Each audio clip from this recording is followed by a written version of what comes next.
ಐದಾ ತಿಂದ್ರ? ಥ್ಯಾಂಕ್ಸ್ ಅಣ್ಣ. ಕನ್ನಡ ಬರುತ್ತಾ ಅಣ್ಣ? ಹೌದಾ, ಇವತ್ತು ಕನ್ನಡ ರಾಜ್ಯೋತ್ಸವ ಇರ್ತಾರೆ, ಒಬ್ಬರಾದ್ರು ನೋಡ್ಕೊಂಡು ಓಡಿಸ್ಬೇಕು. ಸಿಕ್ತು ನೋಡಾರ, ಇಂಥ ತಾವು ಇರ್ತಾರೆ, ನನ್ಗೆ ಗೊತ್ತು. ಅಣ್ಣ ಏನಾದ್ರು ತಿಂತೀರಾ?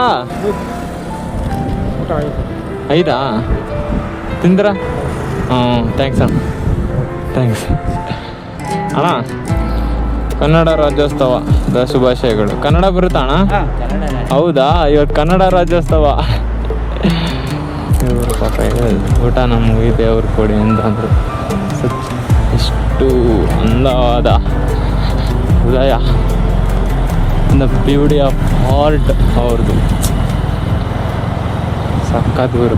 ನನಗಂತೂ ಫುಲ್ ಖುಷಿ ಖುಷಿ ಖುಷಿ. ನೀವು ಒಂದ್ಸರಿ ಹಿಂಗೆ ಕೊಟ್ಟು ನೋಡ್ರಿ ಯಾವತ್ತಾದ್ರೂ ಫ್ರೀ ಇದ್ದಾಗ.